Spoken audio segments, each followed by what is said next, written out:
علیہ وسلم نے فرمایا کہ لیلۃ القدر میں یہ دعا زیادہ پڑھا کرو، اللہم انک عفو تحب العفو فاعف عنا۔ اے اللہ تو معافی کو پسند کرتا ہے، سراپا معافی ہے، بس تو ہمیں معاف کر دے۔ قرآن میں 2 جگہ اللہ نے لیلۃ القدر کی فضیلت بیان کی، ایک سورہ دخان میں اور ایک سورہ قدر میں۔ سورہ دخان میں کہا انا انزلناہ فی لیلۃ مبارکہ، ہم نے اس قرآن کو نازل کیا برکت والی رات میں، اور سورہ قدر میں ہے انا انزلناہ فی لیلۃ القدر، ہم نے قدر کی رات میں اس کو نازل کیا۔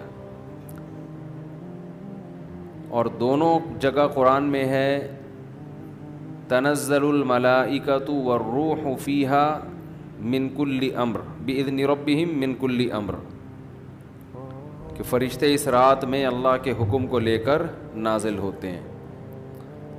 اور سورہ دخان میں کہا فیہا یفرق کل امر حکیم، ہر حکمت والے فیصلے اس رات میں کیے جاتے ہیں۔ تو یہ سب لیلۃ القدر کے بارے میں ہے، اس کو لوگ شب برات پر لے جاتے ہیں۔ اور قرآن میں ہے خیر من الف شہر، 1000 مہینے سے بہتر ہے۔ تو اس لیے لیلۃ القدر کو تلاش کرنا چاہیے، ہمیں متعین طور پر وہ بتائی نہیں گئی ہے، بتایا گیا تھا نبی صلی اللہ علیہ وسلم کو، لیکن آپ کو بھلا دیا گیا۔ اس میں حکمتیں ہیں، مصلحتیں ہیں۔ بڑی حکمت یہ ہے کہ اگر بتا دی جاتی تو ہم رمضان کے آخری عشرے میں پوری میں عبادت نہ کرتے، پورے سال سوتے رہتے، پورے رمضان سوتے رہتے، اور خاص اس رات کو کچھ اللہ اللہ کر لیتے۔ اور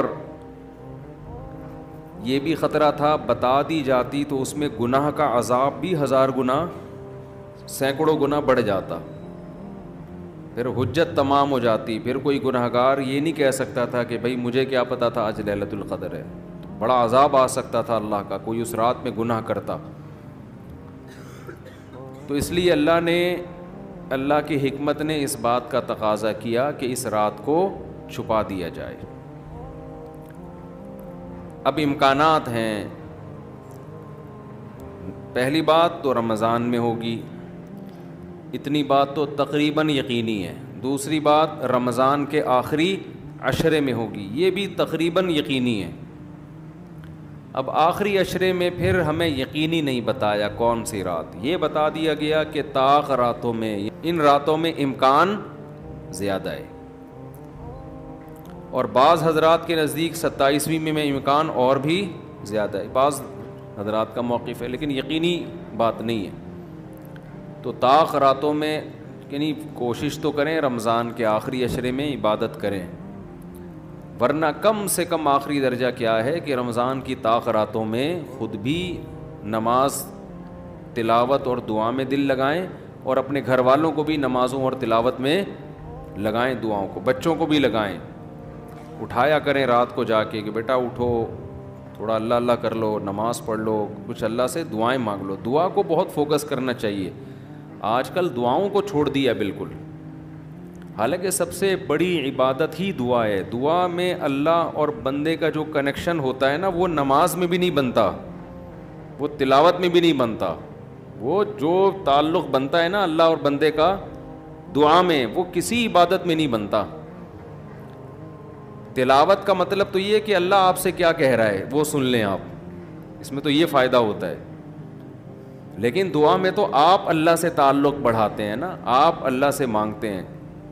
تو اس لیے ان راتوں میں خوب گڑ گڑا کے لمبی لمبی دعائیں مانگنے کا معمول بنائیں۔ اعتکاف والے ساتھی بھی بیٹھ جائے کریں اکیلے میں، کہیں کچھ کر لیں، اللہ اللہ سب کچھ مانگ لیں، یہ سوچ کر کہ جو مانگیں گے اللہ ہمیں وہ دے گا۔ جب انسان مانگتا ہے نا پتہ نہیں ملے گا نہ ملے، تو پھر ملتا نہیں ہے۔ اللہ کہتا ہے جب تیرا میرے بارے میں یہ نظریہ ہے کہ میں دیتا ہی نہیں ہوں، تو پھر مانگتا رہے بیٹھ کے، میں نہیں دوں گا۔ اللہ میں استغنا بہت ہے، اللہ کا معاملہ یہ ہے کہ اللہ میں استغنا بہت ہے۔ اللہ کے سامنے جھکو گے تو وہ چھپڑ پھاڑ کے دے گا، تھوڑی سی بھی اکڑ دکھاؤ گے تو پھر اللہ کا کچھ نہیں بگاڑ سکتے, پھر خود ہی رلتے رہو گے, ساری زندگی برباد ہوتے رہو گے. جیسے نبی صلی اللہ علیہ وسلم نے ایک بوڑھے کو بخار میں دیکھا, فرمایا کہ طہور, یہ بخار تمہارے گناہوں کو معاف کرے گا, خیر برکت کا ذریعہ ہے. وہ بیچارہ کہیں غصے میں تھا, اس نے کہا یہ ایک بڈھے کو تنگ کرنے کے لیے آیا ہے. آپ نے فرمایا اب ایسا ہی ہوگا, یہ گناہوں کی معافی کا ذریعہ اب نہیں بنے گا. تو دعا میں مانگیں یہ سوچ کر کے یقینی طور پر اللہ میری دعا کو قبول کرے گا, تو اور بار بار مانگتے رہیں. مانگیں کیا, یہ بڑی پرابلم ہے, یہ بڑا مسلمان کے ساتھ مسئلہ ہے. بھائی بڑی بڑی چیزیں مانگیں اللہ تعالیٰ سے. سب سے بنیادی ضرورت ہماری کیا ہے؟ فمن زحزح عن النار وادخل الجنة فقد فاز, جسے جہنم کی آگ سے بچا لیا گیا اور جنت میں داخل کر دیا گیا, وہ ہے اصل کامیاب. یہ مانگو اللہ تعالیٰ سے, اے اللہ مجھے جنت. مانگنے کا مطلب پتہ ہے کیا ہوتا ہے؟ یہ نہیں ہوتا کہ میں انہی بدماشیوں میں رہوں لیکن آخرت میں مجھے معاف کر کے جنت میں داخل کر دینا, یہ قطعاً مطلب نہیں ہے. جنت مانگنے کا مطلب یہ ہے کہ اے اللہ وہ کاموں کی توفیق دے دے جن کی وجہ سے جنت ملتی ہے. کیونکہ یہ تو بہت کفر ہے ایک طرح کا کہ میں رہوں ایسے ہی, اور یہ تو گویا اللہ کی آیات کا مذاق اڑانے والی بات ہوگی. تو ہدایت مانگے, ہدایت, سیدھا راستہ, ایسا راستہ کہ جس پہ چل کے کیا ملتی ہے؟ جنت. اس راستے پہ چلا دے, یہ سب سے زیادہ مانگا کریں. اور جو دین کے کام میں لگے ہوئے ہیں, مبلغین ہیں, علماء ہیں, دینی مدرسے کے طلباء ہیں, وہ ایک اور دعا بہت زیادہ مانگا کریں, کیونکہ ان کو صرف جنت تھوڑی چاہیے, ان کو تو یہ چاہیے کہ ہمیں اللہ نے پیغمبروں کا وارث بنایا ہے, تو ہم سے اے اللہ تو دین کا کام بہت زیادہ لے لے, جو ہمارا مقصد ہے, ہمارا ہدف ہے. اگر ایک عالم کاروبار کامیاب کر کے چلا گیا تو یہ کون سا تیر مار لیا اس نے, یہ کوئی اس کا اصل کام تھوڑی تھا. ایک عالم شادی کر کے 4 شادیاں کی اور دھڑا دھڑ بچے پیدا کر کے دنیا سے چلا گیا, کام تو یہ بھی اچھا کیا اس نے, لیکن یہ اس کا اصل ہدف, یہ تو کوئی بھی کر سکتا ہے. یہ تو ابو ظہبی کے جو سابق بادشاہ تھے ان کے میرے خیال ہے 100 کے قریب کہا جاتا ہے بیٹے تھے ان کے, دھڑا دھڑ شادیاں کی انہوں نے. وہ لوگ تو پھر طلاقیں دے دے کے بھی کرتے رہتے ہیں نا عرب بادشاہ, انہیں کوئی نہیں پوچھتا کہ طلاق دے بھی دے, ہم تو آپ اور نہیں, یہ گھر کا شروع کر دینا, پٹو گے برے طریقے سے. اور ویسے بھی شریعت میں پسندیدہ کام نہیں ہے طلاق دینا, لیکن عرب لوگوں کے پاس پیسہ بہت ہے, وہ بھائی ایک بیوی کو طلاق دی, یہ بھائی بنگلہ دے دیا, وہ خوش ہوتی ہے, چل بھائی بنگلہ ملا, پھر ایک اور شادی کی, تو ان کے ہو جاتے ہیں 100. تو عالم کا اصل کام کیا ہے؟ اللہ اس سے دین کا کام لے لے. جیسے پیغمبروں کو دنیا میں بھیجا گیا دین کی خدمت کے لیے, وہ اگر وہی نہ کریں تو پھر ان کا مقام اور مرتبہ ہے, ظاہر ہے ان کا مقام کس لیے؟ دین کی خدمت. تو جو دینی مدرسوں کے طلباء ہیں, علماء ہیں, ان کا تو یہ فرض ہے کہ اتنا مانگے اللہ سے کہ اللہ ہماری صلاحیتیں ضائع نہ ہوں, تو ہم سے دین کا بہت زیادہ کام لے لے. ایک عامی آدمی بھی یہ دعا مانگ سکتا ہے, لیکن طلباء اور علماء کے لیے اس کی اہمیت زیادہ ہے. تو اس میں ہمارے حضرت یہ دعا بتایا کرتے تھے, اے اللہ اخلاص کے ساتھ کام لے لے دین کا, کیونکہ دین کے کام میں بہت دفعہ ریاکاری آتی ہے. کام دین کا ہوتا ہے لیکن پھر آدمی کی اپنی انا شامل ہو جاتی ہے, اپنی پبلسٹی, میں بڑا بن جاؤں, میری پروموشن ہو, مجھے لوگ واہ واہ کریں, یہ نفس کی خواہش اس میں کیا ہوتی ہے شامل, اور اس سے دین کا کام تو ہو جاتا ہے, آپ کو قیامت کے دن ٹکے کا بھی اجر نہیں ملتا. کیوں؟ حدیث میں آتا ہے ان اللہ رب یؤید ھذا الدین برجل فاجر او کما قال صلی اللہ علیہ وسلم, اللہ بعض دفعہ کسی فاسق سے بھی دین کا کام لے لیتے ہیں. اس کا اللہ کی نظر میں مقام نہیں ہوتا, لیکن بعض دفعہ کام اللہ اس سے لے لیتے ہیں, ہو جاتا ہے, لیکن مقبول نہیں ہوتا وہ. تو اخلاص کے ساتھ دین کے کام کی اللہ توفیق دے, کس کے ساتھ؟ اخلاص. دوسرا عافیت کے ساتھ. دین کے کاموں میں آزمائشیں بہت ہیں, جیلیں بھی ہیں, لوگوں کی صلواتیں بھی ہیں, تو انسان اللہ سے دعا یہی مانگے کہ عافیت کے ساتھ ہو جائے, آزمائشوں میں نہ گھروں میں. اور تیسری بات قوت اور ہمت کے ساتھ. قوت الگ چیز ہے، ہمت الگ. پاور بھی ہو میرے پاس کام کی، کمزور آدمی دنیا میں کام نہیں کر سکتا، تو کام بھی قوت کے ساتھ ہو، پاور کے ساتھ، جاندار کام ہو، کچھ کر کے جاؤں دنیا سے. لوگ کہیں بھائی، لوگ کہیں نہ کہیں، اللہ کہے کہ کچھ کر کے گیا ہے. لوگوں کو بعض دفعہ پتہ ہی نہیں ہوتا، کر کوئی اور رہا ہوتا ہے، کیش کوئی اور کرا رہا ہوتا ہے. تو اللہ کو پتہ ہے، اللہ کہے کہ واقعی تو کچھ کر کے آیا ہے. اور چوتھا، ہمت کے ساتھ. طاقت ہوتی ہے، بہت سے طاقتور ہم نے دیکھے ہیں سستی کی وجہ سے کام نہیں کر رہے ہوتے، پوستیوں کی طرح پڑے رہتے ہیں. وہ پاور بھی ہوتی ہے، بولنے کی طاقت، چلنے کی طاقت، دوڑنے کی طاقت، لیکن کیا ہر دوڑنے والا دوڑتا بھی ہے؟ اس کے لیے ہمت بھی تو چاہیے نا.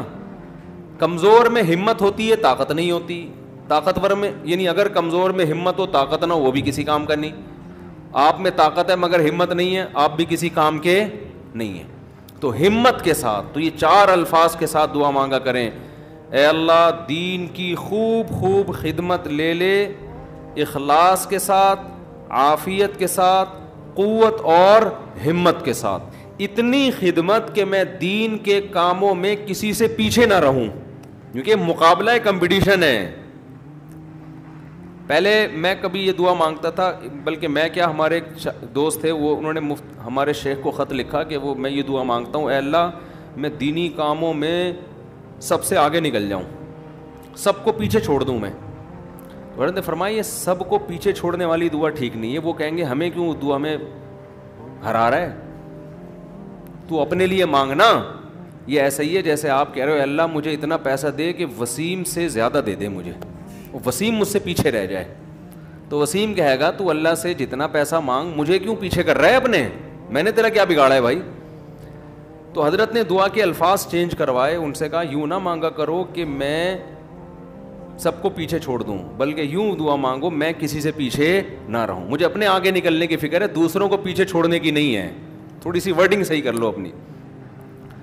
تو یہ 2 دعائیں بہت مانگا کریں. اپنی اولادوں کے لیے مانگ لے، مجھے ایسی اولاد دے دے جو نیک اور صالح ہو، دین کی خدمت کرے. اللہ کی نظر میں دیکھو آپ کی اولاد مالدار ہے نا، آپ تو خوش ہوتے ہو میرا بچہ کتنا بڑا منگلا. اللہ کی نظر میں اس کی ویلیو 2 ٹکے کی بھی نہیں ہے. اگر اللہ کی نظر میں ان پیسوں کی، گاڑی بنگلے کی کوئی 2 ٹکے کی حیثیت ہوتی نا، تو موسیٰ کلیم اللہ کو اللہ سب سے زیادہ مال دیتا، سب سے زیادہ مال. اور فرعون تانے کیا دیتا تھا حضرت موسیٰ کو؟ مسکین، اس کے ہاتھ میں سونے کے کنگن نہیں ہیں، میرے ہاتھ میں سونے کے کنگن، میرے پاس باغات جن کے نیچے نہریں بہتی ہیں، موسیٰ کے پاس کچھ بھی نہیں ہے، مسکین. آپ اپنی اولاد کو چاہتے ہو کروڑ پتی بن جائے، دولت مند بن جائے، یہ بابا بھائی مسافر خان ہے، لعنت بھیجو یار. بن جائے تو ٹھیک ہے، میں نہیں کہہ رہا ان کو غریب لاوارث چھوڑ کے جاؤ. فوکس کس کو کرو بھائی؟ نیک بن جائے، دیندار بن جائے، پرہیزگار بن جائے. اگر پرہیزگار بن گئی نا، اللہ پہ اعتماد اور تعلق ہو گیا، سوکھے ٹکڑوں میں بھی آپ کی اولاد خوش رہے گی. اور اگر پرہیزگار نہیں بنی تو میں نے کروڑ پتی باپ کو دیکھا ہے جس نے کروڑوں روپے کی جائیدادیں بچوں کے لیے تیار کی، اور وہی بچے باپ کو صبح شام ٹینشن بھی دے رہے ہیں اور خود بھی ڈپریشن کی گولیاں کھا رہے ہیں وہ دین نہ ہونے کی وجہ سے. تو لیلۃ القدر میں کیا دعائیں مانگنی ہیں؟ 2 دعاؤں کو فوکس زیادہ کرنا ہے. ایک ہدایت اپنے لیے بھی، اپنے ماں باپ کے لیے، بیوی اور بچوں کے لیے، اپنے بہن بھائیوں کے لیے، اور ان کے ازواج اور ان کی اولاد. یہ آپ کا فیملی کی کیا ہو گئی؟ کمپلیٹ. یوں دعا مانگے، اے اللہ عافیت والی زندگی دے، سیدھے راستے پہ چلا دے مجھے، میرے والدین کو، والدین میں باپ دادا سب آ گئے، نانا نانی سب آ گئے، میرے والدین کو، میرے بیوی بچوں کو، میرے بہن بھائیوں، ان کی ازواج اور ان کی اولاد کو. ازواج میں شوہر اور بیوی دونوں آ گئے ہیں، تو یہ آپ کی فیملی کیا ہو گئی؟ کمپلیٹ. تو یہ سب کے لیے دعا کر دی. تو چند دعائیں، اب موضوع چل پڑا ہے تو میں بتا دیتا ہوں جو مانگنی چاہیے، کیونکہ ہمارے یہاں دعا ہی نہیں، عجیب طریقے سے دعائیں مانگی جا رہی ہوتی ہیں. چند دعائیں بہت ضروری ہیں جو ان لیلۃ القدر میں آپ نے کثرت سے مانگنی ہے. ایک دعا سب سے پہلے میں نے بتایا کیا مانگنی ہے؟ ہدایت. بلکہ اس سے بھی پہلے اپنے گناہوں کی مغفرت، کیونکہ گناہ دعا کی قبولیت میں آڑ بنتے ہیں. اللہ کہتے ہیں تو میری تو کچھ بھی نہیں مانتا اور اپنی مجھ سے منوا رہا ہے. میں جب تجھے آزمائش میں ڈالتا ہوں تو تو کچھ بھی نہیں کرتا. تو پہلے اللہ سے معذرت کر رہے ہیں, معافی مانگے, جو میرے گناہ ہو چکے معافی چاہتا ہوں, میں اقرار کرتا ہوں میں غلط ہوں, تو میرے گناہوں کو کیا کر دے, معاف. یہ بار بار مانگے اللہ سے. یہی ہے انک عفو تحب العفو فاعف عنا. اور دل میں نیت کریں اللہ میں تجھ سے وعدہ کرتا ہوں آئندہ میں گناہ نہیں کروں گا. شیطان ایسے موقع پہ کہے گا ہبے تو کر لے گا, تو کیوں جھوٹے وعدے کر رہا ہے. تو شیطان کو بولیں تو اور میں جانوں اللہ جانے تجھے کباب میں ہڈی بن کے تجھے کیا تکلیف ہو رہی ہے. یہ شیطان نا ایسے موقع پہ یہ کرواتا ہے تاکہ منہ سے بات بھی اچھی نہ نکالو آپ. شیطان آئے گا اور کہے گا کہ بھائی تو دعائیں مانگ رہا ہے کہ تو میں دوبارہ نہیں کروں گا, تو نے کرنا تو ہے یہ کام دوبارہ, کیوں اپنے آپ کو دھوکہ دے رہا ہے. تو آپ شیطان سے کیا بولو, بھائی میرا معاملہ اللہ کا معاملہ, تیرے کو بیچ میں تکلیف کیا ہو رہی ہے. جیسے میں جب شادی کر رہا تھا تو لوگ محلے والے کہہ رہے تھے مفتی صاحب کو کیا ہو گیا, پھر تیسری شادی کر رہے ہیں. تو ایک صاحب نے کہا بھائی اپنے خرچے پہ کر رہے ہیں, لڑکی کے ابا راضی ہیں, تو آپ کو تکلیف کیا ہو رہی ہے. ان کے گھر والوں کو ہو تو سمجھ میں آتا ہے. تو یہی بات شیطان کو سمجھا دیا کریں, صحیح ہے. یہ وسوسے ڈالتا ہے شیطان عمل سے روکنے کے لیے. تو بھائی جب بعد میں خدا نخواستہ ہو گیا تو دوبارہ توبہ کر لیں گے. اب یہ تھوڑی کہ اگر ہونے کا خطرہ ہے تو ہم کوئی اچھا کام ہی نہ کریں, باقی اچھے عمل بھی چھوڑ دیں اس چکر میں کہ ہم سے تو گناہ ہو جاتا ہے تو اب ہم کیا, ہمیں کیا. بھائی ہو جاتا ہے تو جب ہوگا تو دیکھا جائے گا, ابھی تو نہیں ہو رہا نا, ابھی تو جذبہ ہے نہیں کریں گے بس. تو پہلے کیا کرنا ہے, گناہوں سے توبہ, اس کے بعد ہدایت کی دعا. سب سے بڑی ضرورت کیا ہے, سیدھے راستے پر چلنے کی توفیق. اس میں اپنے لیے, بیوی بچوں کے لیے, اپنے والدین اور بہن بھائی اور ان کی ازواج اور اولاد, یہ پورا بڑے بڑے رشتے کور ہو گئے اس میں, ٹھیک ہے نا. پھر تیسرے نمبر پر دین کی خدمت کی دعا کہ اللہ ہم سے دین کا بہت کام لے لے, کیونکہ علماء کے لیے تو سب سے بڑا کی فضیلت ہی یہی ہے کہ اللہ ان سے دین کی خدمت لے لے. وہ دنیا میں کاروبار کے لیے نہیں ہے, شادیوں کے تو ایک ضمنی چیز ہے, اس کے لیے شادیوں کو پروموٹ کرنے کے لیے ضرور ہے کیونکہ وہ بھی دین کا ایک حصہ ہے. تبھی ہمارے حضرت مفتی رشید احمد صاحب کہتے تھے علماء کو خود شادیاں نہ کرو, لوگوں کو ترغیب دو. لوگ کہتے تھے حضرت جب ترغیب کیسے دیں جب خود نہیں کرے گا, خود کرو گے تو دین کے کام کے قابل نہیں رہو گے. اتنے جھگڑے ہوں گے نا کہ بس اسی کام کے رہ جاؤ گے اور کسی کام کے نہیں رہو گے. تو البتہ یہ سنت ہے ضروری, تو لوگوں کو ترغیب دو, لیکن وہی بات ہے کہ ایسے ترغیب دیں لوگ کہیں گے خود کر نہیں رہا.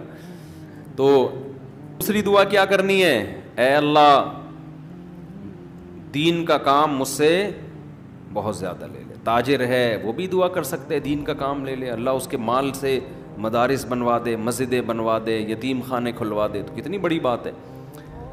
چوتھی دعا عافیت کی. یہ نہ مانگا کرے اللہ مجھے مال و دولت دے دے, اے اللہ میری تنخواہ 2 کروڑ کروا دے. اس طرح کی دعائیں یہ جزیات ہیں, ہدف کو فوکس کرنا چاہیے. اللہم انی اسألک العفو والعافیہ, معافی چاہتا ہوں, عافیت, عافیت والی زندگی, ٹینشنوں سے پاک زندگی چاہیے. اب وہ اللہ کی مرضی ہے, پیسہ دے کے ٹینشن سے پاک کر دے یا بغیر پیسے کے آپ کو ٹینشن فری بنا دے. عافیت چاہیے مجھے. فی الدین والدنیا والآخرہ, دین میں بھی عافیت, میرا دین بھی مصیبتوں سے محفوظ رہے, میری دنیا بھی اور آخرت بھی. وفی اہلی و مالی, میرے گھر بار بھی پریشانیوں سے محفوظ رہے, بیوی بچے بھی, و مالی اور میرا مال بھی مصیبتوں سے محفوظ رہے. مالوں پہ ہلاکتیں آ جاتی ہیں, فیکٹریوں کو آگ لگ جاتی ہے, تو یہ بڑی جامع دعا ہے, سمجھتے ہو. اس کے بعد ایک دعا اللہ سے اور مانگ لو.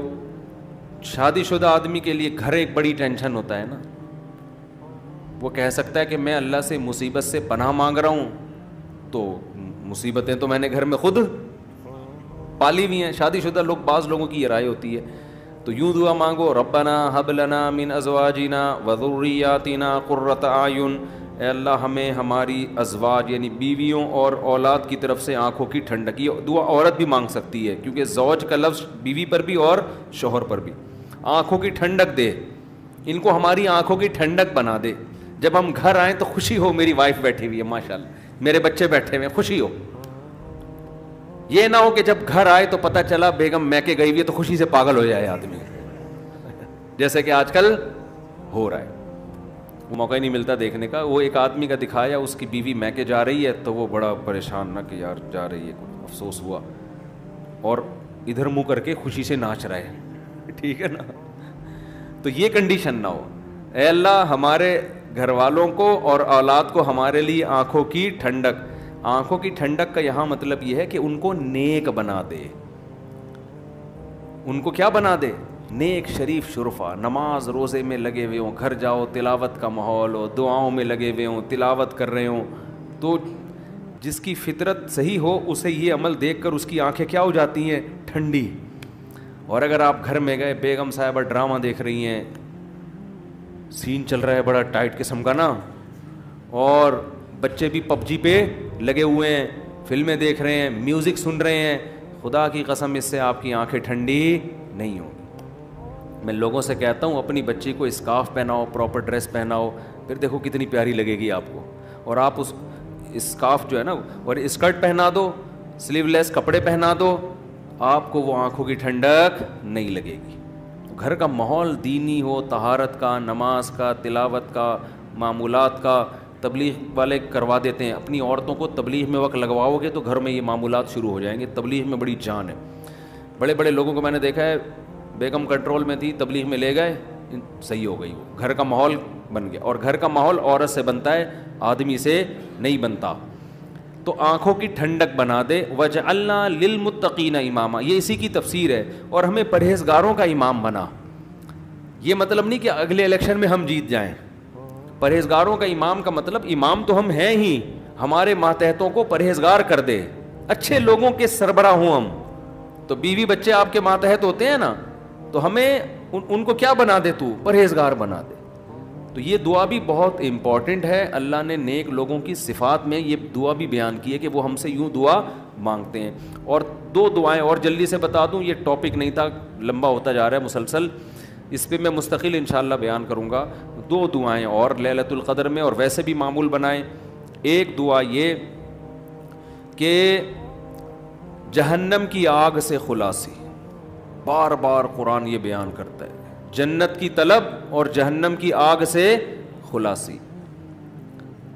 قرآن بار بار کہتے ہیں ہمارے نیک بندوں کے دل میں جنت کی اتنی لالچ ہے کہ راتوں کو اٹھ اٹھ کے اللہ کو پکارتے ہیں کہ اللہ ہمیں اس جنت کا وارث بنا دے, محروم نہ کرنا اس جنت سے. جن کا آخرت پر ایمان نہیں ہے نا, انہوں نے جنت کو دوسرے درجے پہ رکھا ہوا ہے. میں بھی ہو سکتا ہے جنت ہو, مل جائے تو ٹھیک ہے, اس طرح سے مانگ رہے ہوتے ہیں. آپ مجھے بتاؤ دنیا میں آپ کو کوئی ایسا پیکج دیا جائے کہ یہ کر لو تو تمہیں پھر اس کے بدلے میں یہ ملے گا, اس میں 1000 گز کا بنگلہ ملے گا, اور ایسا بنگلہ ہوگا, کروڑوں روپے کا بنگلہ ہوگا, اس میں پھر تمہاری بڑی اچھی شادی ہو جائے گی, بہت خوبصورت بیوی ملے گی تمہیں, اور اس میں تمہاری خوراک ایسی ہوگی, تمہاری جوانی 100 سال تک رہے گی, ہیں بھائی, اور تمہیں جناب کروڑوں کروڑوں روپے کی گاڑیاں ملیں گی. یعنی جنت کے 10ویں حصے کی بات اگر ہم سے کی جائے دنیا میں, تو میرا خیال ہے سارا دن اس کی تلاش اور طلب کے علاوہ ہمارا کوئی کام نہیں ہوگا, کیونکہ یقین ہے نا, اس دنیا کو دیکھا ہوا ہے, آخرت کو دیکھا نہیں ہے. تو اللہ تعالیٰ کہتے ہیں کہ ہمارے نیک بندے راتوں کو اٹھ کے اللہ سے کیا مانگتے ہیں؟ جنت. کہ اللہ ربنا وآتنا ما وعدتنا علی رسولک, اے اللہ تو نے پیغمبروں کی زبان سے جس جنت کا ہم سے وعدہ کیا ہے وہ اس وعدے سے ہمیں محروم نہ کرنا, وہ دینا ہمیں جنت, ہم محتاج ہیں اس کے, وہ بڑی دل نشیں جنت ہے. ایسا نہ ہو کہ نیک لوگ اس میں جا رہے ہوں اور ہمیں اس سے روک دیا جائے. اس وقت یہ منظر قہر بن کے گرے گا آپ کے اوپر, یہ بہت بڑی ٹینشن ہوگی. اور جہنم کی آگ سے پناہ, ربنا صرف عنا عذاب جہنم, جہنم کی آگ کو ہم سے دور کر دے. تو یہ چند دعائیں ہیں جو مانگا کریں پابندی کے ساتھ. سمجھتے ہو کہ نہیں سمجھتے؟ اور ایک آخری دعا, اگر آپ کے والدین دنیا سے جا چکے ہیں یا آباء و اجداد کوئی بھی جا چکے ہیں, ان کی مغفرت کی دعا, ان کو بھولنا, جن میں والدین تو بہرحال وہ تو زندگی بھر نہیں بھولنا ان کو, جب مغفرت کی دعا تو سب سے پہلے اپنے والدین کے لیے الگ الگ مانگا کرو, باپ کے لیے الگ اور ماں کے لیے الگ, ہول سیل کے حساب سے نہ مانگا کرو. بعض لوگ ہول سے, یا اللہ جتنے بھی مرحومین دنیا سے جا چکے ہیں سب کی مغفرت فرما دے, تو مرحومین میں ابا بھی آ گئے, اماں بھی آ گئے, نانی بھی آ گئی, دادی بھی, سب ہول سے. دعاؤں میں ہول سیل نہیں چلتا, نام لے لے کے اس میں زیادہ خشوع و خضوع پیدا ہوتا ہے, سمجھتے ہو. اب ظاہر ہے سارے مرحومین کا تو نام لے نہیں سکتا نا, تو خود ہی مرحومین میں داخل ہو جائے گا تھوڑی دیر میں. تو چند اسپیسیفک مرحومین کا نام لے کے پھر ہول سیل کے حساب سے کہ جتنے دنیا سے مسلمان جا چکے ہیں اللہ مغفرت کرے.